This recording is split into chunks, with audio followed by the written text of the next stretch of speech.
저는 창세기 강의를 여러분들과 함께 계속 하려고 합니다. 특별히 창세기는 1장부터 50장까지 되어 있습니다. 내용을 이제 부분하면 두 부분으로 딱 나뉩니다. 여러분 잘 아시는 1장부터 11장까지는 창조, 타락, 노아의 홍수 이야기, 그리고 바벨탑 사건. 그리고 12장으로 넘어가면 누가 나와요? 빨리 나와야 되는데 아브라함이 나오잖아요. 그죠? 12장부터 갑자기 아브라함이 나오죠. 그래서 앞에 1장부터 11장까지는 창조, 타락, 노아 홍수, 바벨탑에 대한 인간의 원 역사에 대한 내용이라면 12장부터는 구속사, 하나님께서 어떻게 인류를 구원하시는지, 아브라함을 선택하시는, 하나님의 자녀를 선택하는 장면이 아브라함부터 등장을 합니다. 그래서 아브라함, 이삭, 야곱, 요셉까지 이야기가 50장까지 나와 있습니다. 제가 늘 인용을 아브라함, 이삭, 야곱, 요셉을 많이 하기 때문에 이 부분은 제가 차후에 또 강의하고, 저희는 아마 한 25주에서 30주 정도 동안 1장부터 11장까지를 원 역사에 대해서 함께 강의하는 시간을 조금 가지려고 합니다. 오늘은 서론 시간이기 때문에 여러분들에게 서론에 대한 이야기를 조금 말씀을 먼저 드리겠습니다. 그림을 먼저 한번 보여주실까요? 이게 여러분 뭘 그린 것 같아 보이세요?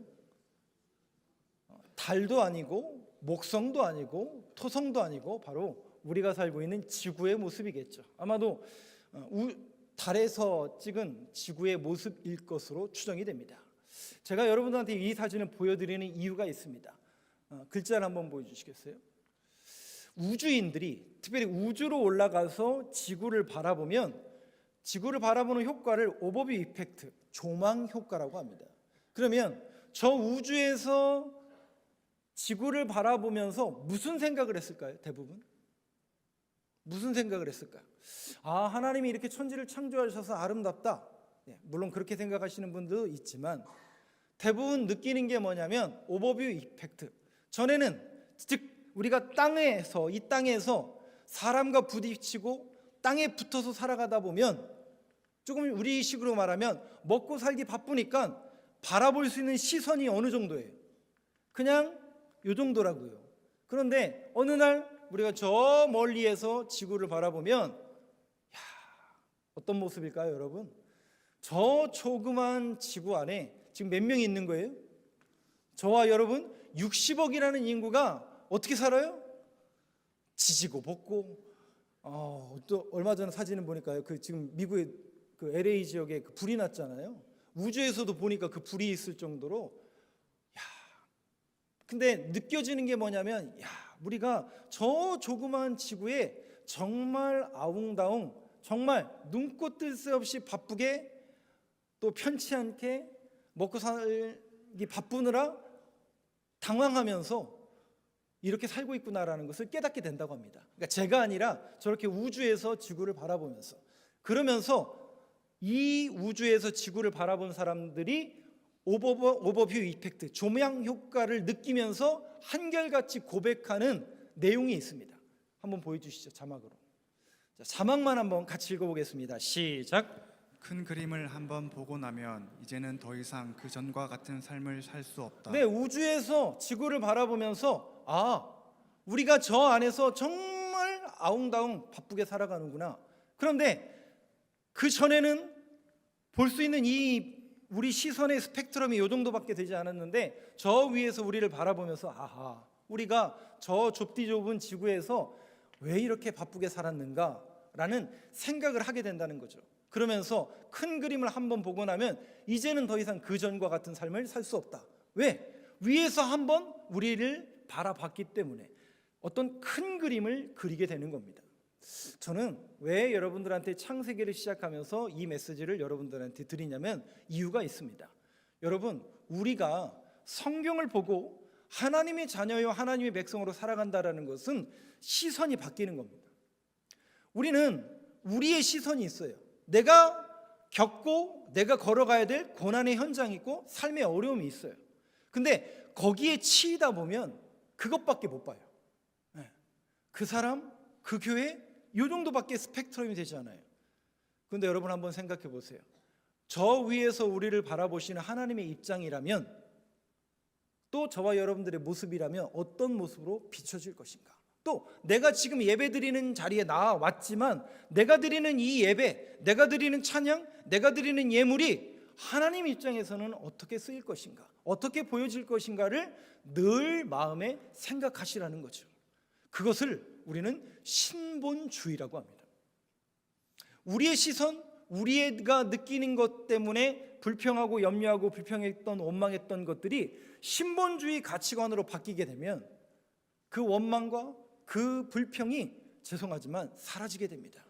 저는 정말 우리 교회 함께 신앙생활하는 저도 마찬가지고 여러분 모두도 어디까지 성숙하고 성장하길 바라냐면 정말 여호수아와 갈렙과 같은 신앙을 갖게 되길 간절히 소망합니다. 여러분, 세상 사람들 똑같잖아요. 우리나 세상 사람들 똑같아요. 근데 그들과 다른 게 뭐예요? 똑같은 지역, 똑같은 직장, 똑같은 삶의 터전에서 살아갑니다. 근데 그들과 우리가 다른 게 뭐예요? 교회 다니는 거 다르잖아요. 그러면 교회 다닌다라는 게 뭐가 다른 거냐면 신본주의적인 신앙생활을 하느냐 안 하느냐의 차이입니다. 즉 생각과 사고와 가치관이 바뀌어져야 되는 거예요. 오버비 이펙트. 저와 여러분들이 하나님의 말씀을 붙드는 사람이고 교회를 다니는 사람들이라면 신본주의적인 가치관으로 바뀌어야 됩니다. 그러면 적어도 똑같은 어려움을 만나도 똑같은 자리에 간다 할지라도 여호수아와 갈렙은 다른 언어, 다른 가치관으로 말했던 것처럼 저와 여러분들도 그런 신앙관과 신본주의적인 믿음의 고백을 갖게 되길 간절히 소망합니다. 그게 창세기를 통해서 여러분들이 배우셔야 되고 느끼셔야 되고 알으셔야 되는 그 고백입니다. 왜냐하면 우리는 지금까지 내 것, 내 교회, 내가 지내는 이 스펙트럼이 여기였는데 태초에 하나님이 천지를 창조하시는구나. 아하, 하나님이 천지를 창조하셨고 이 모든 만물을 운행하시는 분이 우리 하나님이구나라는 것에 여러분들이 이 창세기 강해를 들으면서 눈이 열려지고 그 믿음의 스펙트럼이 넓게 열려지는 그러한 축복이 있게 되길 간절히 축원합니다. 그래서 여러분들이 창세기 강해를 같이 잘 들으시면서 하나님이 내 인생의 주인이 되시고 천지를 창조하실 뿐만 아니라 우리의 삶을 이끌어 가신다라는 그 믿음의 고백까지 이르게 되길 저는 기도하고 있고 여러분들이 함께 그런 믿음의 고백으로 함께 동참해 주셨으면 좋겠습니다. 창세기 강해를 시작하는데요, 서론이기 때문에 제가 몇 가지 앞에 있는 말씀을 조금 드리고 말씀을 좀 시작하겠습니다. 먼저 우리가 이 창세기라는 말씀을 함께 나누고 또 성경을 볼 때마다 여러분들이 먼저 염두에 두어야 될 내용이 있습니다. 그건 뭐냐면 이 성경을 쓴 저자의 의도를 우리가 알아야 됩니다. 어떤 분들은 창세기를 통해서 이게 창조론이냐 진화론이냐 이걸 막 성경을 통해서 막 밝혀내려고 하고, 물론 그렇게 하는 시도도 저는 좋다고 생각합니다. 저도 동의합니다 거기에는. 그러나 어떤 저자의 의도, 즉 창세기를 통해서 하나님이 하시고자 하시는 메시지를 우리가 깨달으려면 하나님께서 왜 창세기를 우리에게 주셨냐는 거죠. 그러려면 그 저자의 의도를 알려면 두 가지를 알면 되죠. 누가 썼느냐, 언제 썼느냐, 이 부분이 중요합니다. 여러분, 창세기는 누가 썼어요? 네? 이러시면 곤란한데 창세기 누가 썼어요? 모세가 썼어요? 하나님이 썼어요? 이럴 때 대답을 어떻게 하시면 되냐면 하나님이 불러주셔서 모세가 감동으로 썼다 이렇게 대답하시는 겁니다. 뭐라고요? 네, 이걸 오해하지 마시고 글자 그대로 이렇게 불러줬다. 하나님의 감동으로 우리가 써줬다라고 우리 여기고 있고 그걸 성경이라고 합니다. 근데 하나님은 사람을 통해서 역사하시기 때문에 모세에게 쓰게 하셨습니다. 그러면 창세기만 쓴 게 아니라 모세가 뭘 써요?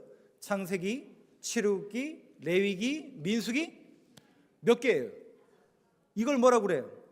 그렇죠. 이걸 우리는 모세가 써서 모세오경이라고 합니다. 근데 이 모세오경을 언제 썼을까요? 마지막에 신명기는 맨 마지막 40년 끝나고 썼지만 창세기, 출애굽기, 레위기, 민수기는 같은 시기에 써요. 민수기도 물론 후반에 쓰지만요. 창세기, 출애굽기, 레위기 이 메시지는 언제 쓰냐면 여러분 잘 아시는 이스라엘 백성들이 출애굽해서 광야 생활 속에서 시내산에서 하나님의 약속의 말씀을 받고 그때 씁니다. 근데 여러분 여기서 우리가 유념해야 될 게 뭐냐면 하나님이 이스라엘 백성들을 출애굽시킬 때 가나안 땅으로 먼저 보내요? 시내산으로 먼저 가요? 왜요? 왜요? 원래 목적지는 가나안이었잖아요. 근데 왜 시내산이에요? 가다 보니까 거기 걸린 거예요? 아니요, 걸린 게 아니에요. 여러분, 가다 보니까 걸린 게 아니에요. 광야 돌다 보니까 하나 걸린 게 아니에요. 성경에 뭐라고 나오냐면 하나님께서 부르신 거예요. 어디로? 시내산으로. 시내산으로 불러서 13개월이라는 시간 동안 시내산 밑에 머물게 만드세요. 그러면 한번 생각해 보세요. 13개월 동안 이 사람들 뭐예요? 일했다고 얘기 좀 하지 마세요. 어떤 분들은 맨날 뭐만 하면 일한다 그러는데 이 사람들은 13개월 동안 일하지 않아도 먹고 살았어요. 왜요? 그렇죠. 만나와 메추라기 내리기 때문에 일하지 않아요. 우리나라 사람들 일하는 거 정말 좋아하시는데 이 사람들이 일 안 했어요. 13개월 동안 그 시내산 밑에서 이동도 안 해요. 텐트 쳐놓고 아침에는 만나 메추라기를 걷고, 그러면 오후 동안 뭐예요? 텐트에서 자는 거예요? 아니에요. 하나님이 모세를 산으로 꼭대기로 부르잖아요. 그럼 계속 메시지를 주는 거예요. 그 메시지를 받아서 내려오면 이스라엘 백성들을 불러놓아서 말씀을 계속 가르치는 거예요. 우리식으로 말하면 13개월 동안 성경 공부한 거예요. 네. 창세기, 출애굽기, 레위기 성경 공부한 거예요.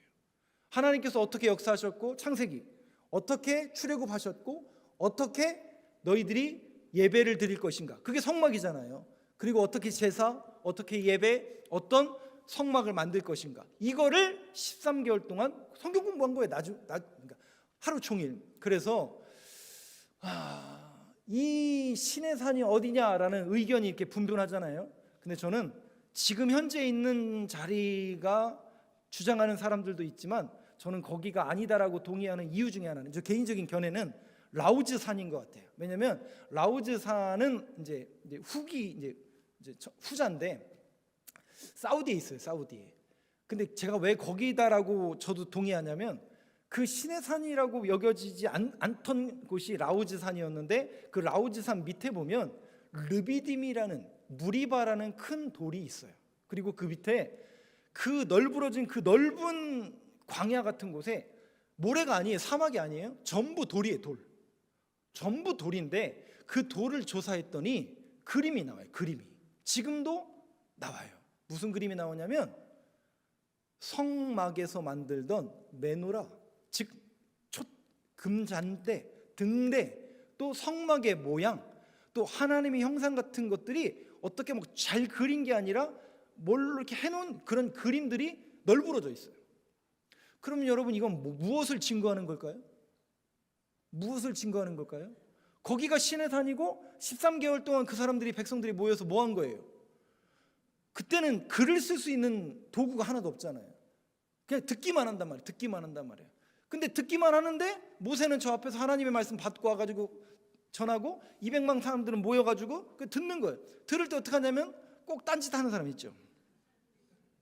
네, 그거죠. 꼭 딴짓 하는 사람 있잖아요. 뭐 그림 그리고 혼자 이렇게 생상, 그거예요. 그거. 그 현장이 바로 그 자리입니다.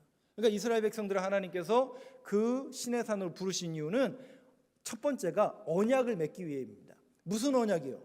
나는 너희의 하나님이 되고 너희는 내 백성이라는 언약을 맺기 위해서 그들을 부르고 하나님의 말씀을 가르치기 위해서, 창세기, 출애굽기, 레위기 말씀을 가르치기 위해서 그들에게 말씀을 주시고 거기에서 그들에게 씁니다.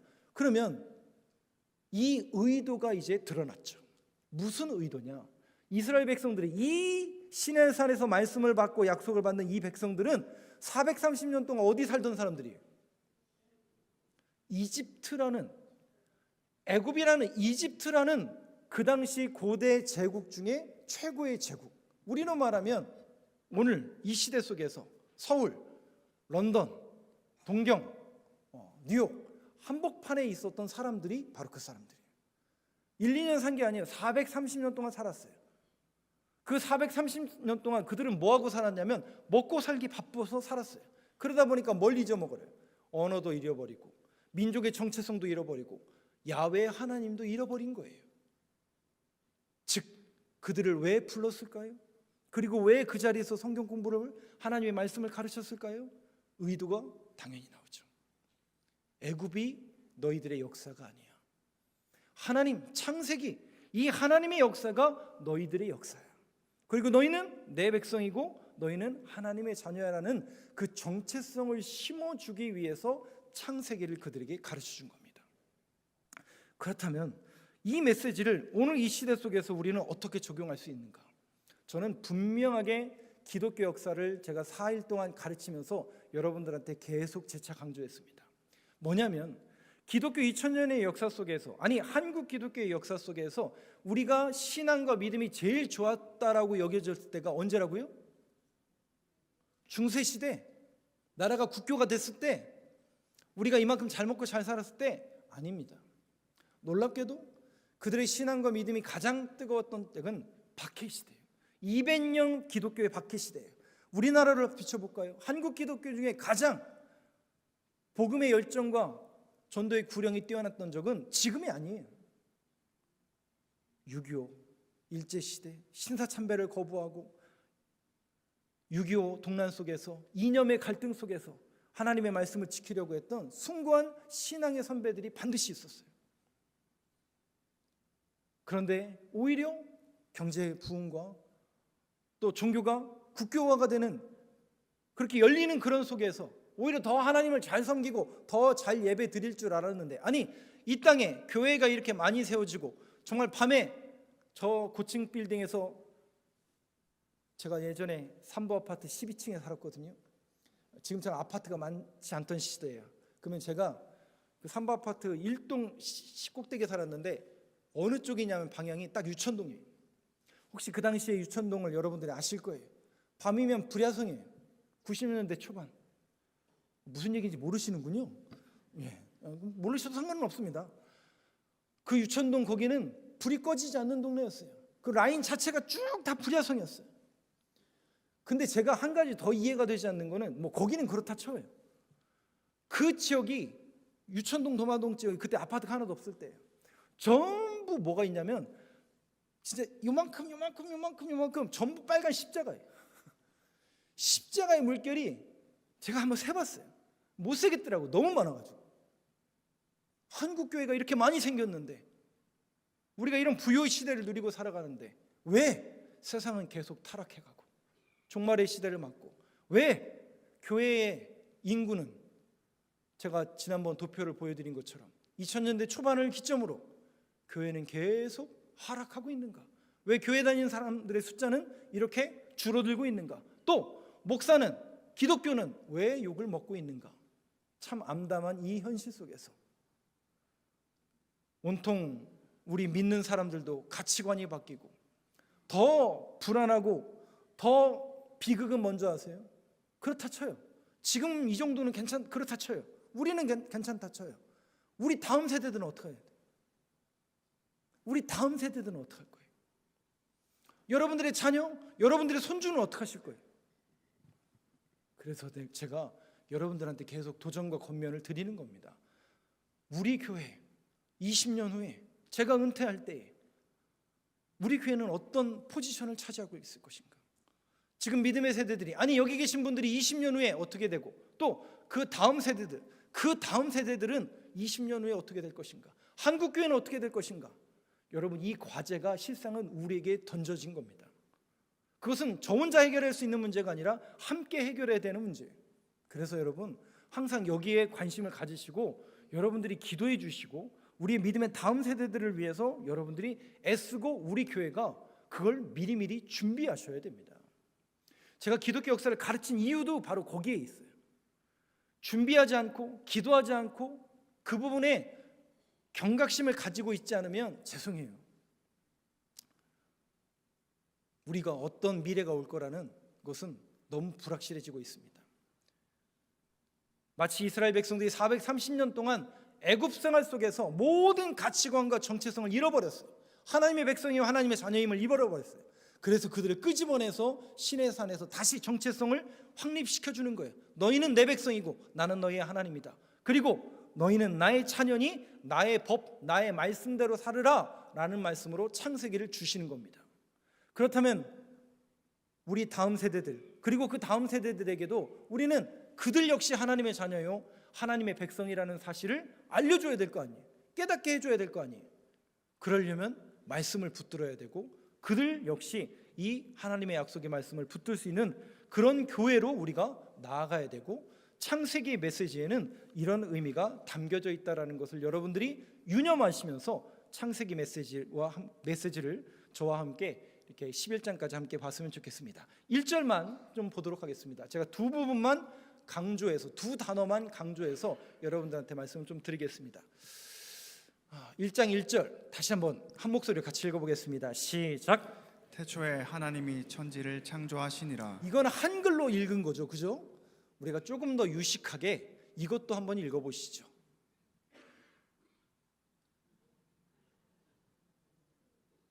어떻게 읽어야 돼요? 그 쳐다만 보지 마시고 어떻게 읽어야 돼요?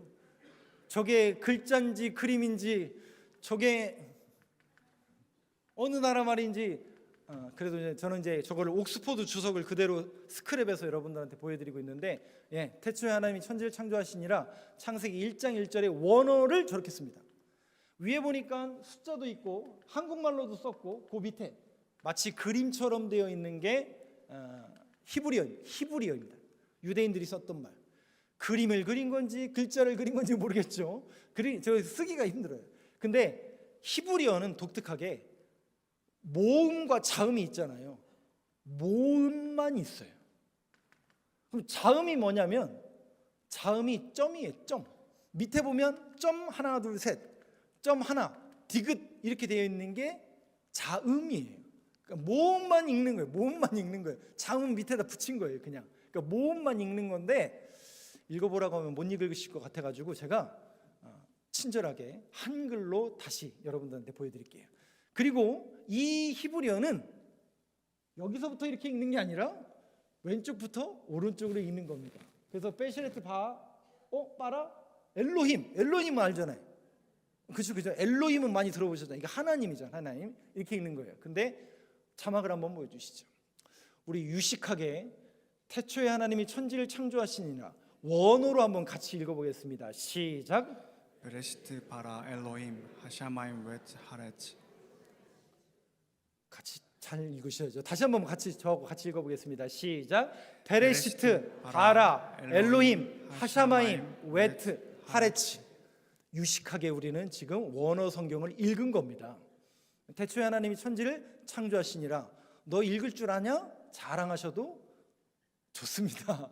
원어를 읽은 거예요. 근데 제가 여기서 두 단어, 엘로힘 하나님이라는 단어는 여러분들이 아실 텐데 앞에 베레시트라는 단어예요. 성경에 맨 처음 나오는 단어가 베레시트라는 단어입니다. 근데 이 베레시트라는 단어 히브리어에서는 베라는 단어와 베라는 단어, 벳이란 단어가 나오면 전부 명사형으로 쓰면 집이에요. 집.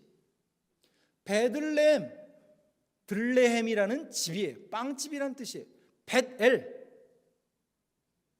엘이 무슨 뜻이라고요? 하나님, 하나님의 질. 그 얘기예요. 야라는 단어도 하나님입니다. 그래서 엘리야 하면 하나님이 몇 번 들어가요? 엘과 야가 전부 하나님. 하나님이 하나님이시라는 뜻이 엘리야라는 뜻이에요. 이사야도 하나님이 야라는 단어가 들어가면 하나님이라고 했잖아요. 이사야도 하나님이 구원자라는 뜻이에요. 그럼 엘리사는요? 하나님이 심판자라는 뜻입니다. 전부 하나님이에요. 근데 이 벳레시트라는 단어는 앞에 벳이 집이라는 단어인데 명사형으로 쓰면 집이고 이게 전치사로 쓰면 무엇 때문에 무엇으로부터 무엇으로 기인하여, 즉 우리가 말하는 for, from, to 전부 한 단어로 벳이란 전치사로 쓸 수 있어요. 그러니까 레시트 때문에, 레시트로부터, 레시트로 기인하여, 레시트로부터 동기가 되어서 이런 의미가입니다. 그럼 레시트가 무슨 뜻이냐? 다른 성경에서 레시트를 이런 단어로 씁니다. 레위기서 23장을 한번 열어주시죠. 한번 같이 읽어보겠습니다. 시작. 이스라엘 자손에게 말하여 이르라. 너희는 내가 너희에게 주는 땅에 들어가서 너희의 곡물을 거둘 때에 너희의 곡물의 첫 이삭 한 단을 제사장에게로 가져갈 것이요. 11조를 드리라는 얘기인데 저 문장에서 가장 중요한 단어가 뭐예요? 첫 번째 거. 그 얘기를 하는 거예요. 레시트가 벳 레시트가 첫 이삭할 때 첫 거예요, 첫 거. 근데 이 첫 거라는 단어가 신약 성경에서는 또 이렇게 해석이 되죠. 넘겨주시겠어요? 고린도전서 15장 같이 읽어보겠습니다. 시작. 그러나 이제 그리스도께서 죽은 자 가운데서 다시 살아나사 잠자는 자들의 첫 열매가 되셨도다. 놀랍게도 11조 얘기하고 부활절 얘기할 때마다 그죠? 첫 번째 것. 근데 이 첫 번째 것은 제가 퍼스트 첫 번째 것을 의미하는 게 아니라 모든 것이라고 그래요. 그러니까 11조는 10의 1을 드리는 거예요. 모든 걸 드리는 거예요. 그 얘기예요. 10개 중에 하나를 딱 떼어서 드린다는 게 아니라 이 모든 게 하나님의 것이다라는 그 신앙 고백을 첫 번째 것을 드림으로 하는 겁니다. 그래서 이 첫 열매가 되셨다. 그러면 첫 번째 것, 첫 열매. 이게 퍼스트와 올, 이 두 개념을 다 갖고 있는데 이 개념이 결국 누구를 지향하고 누구를 예표하는 그림인가 봤더니 결국 누구예요? 예수님.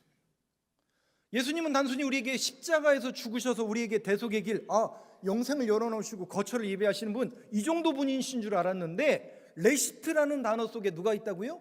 예수님이 있는 거예요. 예수 그리스도가 그런 분이시라는 거예요. 그러니까 예수님 때문에 이 얘기예요. 레시트 하면 예수 그리스도 때문에 예수 그리스도로부터 창조되었다 이 얘기예요.